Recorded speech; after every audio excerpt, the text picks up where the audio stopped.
আসসালামু আলাইকুম। আজকে আমরা কথা বলবো অনেক শিক্ষার্থী যখন বাংলাদেশ থেকে বিদেশে এমবিবিএস পড়াশোনা করতে যায় তখন তাদের কমন প্রশ্ন থাকে যে তারা বাংলাদেশে এসে প্র্যাকটিস করতে পারবে কিনা। আপনাদের জন্য উত্তরটি হচ্ছে হ্যাঁ। বর্তমানে বিএমডিসি গাইডলাইন অনুযায়ী আপনি যদি বাংলাদেশ থেকে অন্য কোনো দেশে এমবিবিএস পড়তে যান তাহলে আপনি বাংলাদেশে এসে প্র্যাকটিস করতে পারবেন, কিন্তু সেজন্য বিএমডিসির কিছু শর্ত রয়েছে। আপনাকে অবশ্যই বাংলাদেশে প্রত্যেক বছর যে মেডিকেল অ্যাডমিশন টেস্ট হয় সেটা পার্টিসিপেট করতে হবে এবং সেখানে পার্টিসিপেট করে আপনার মিনিমাম যে পাস মার্ক আছে 40 সেটা পেতে হবে।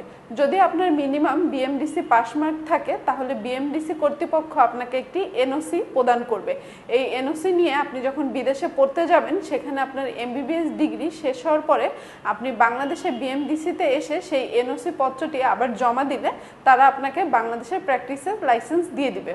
আর যদি আপনি বাংলাদেশে কোনো এমবিবিএস টেস্ট না দেন বা দিয়ে থাকেন, যদি পাস না করেন, সেক্ষেত্রে আপনাকে বিএমডিসি কর্তৃপক্ষ কোনো এনওসি দিবে না এবং আপনি যদি বিদেশ থেকে এমবিবিএস পাস করেও আসেন বাংলাদেশে এসে বিএমডিসির গাইডলাইন অনুযায়ী প্র্যাকটিস করতে পারবেন না।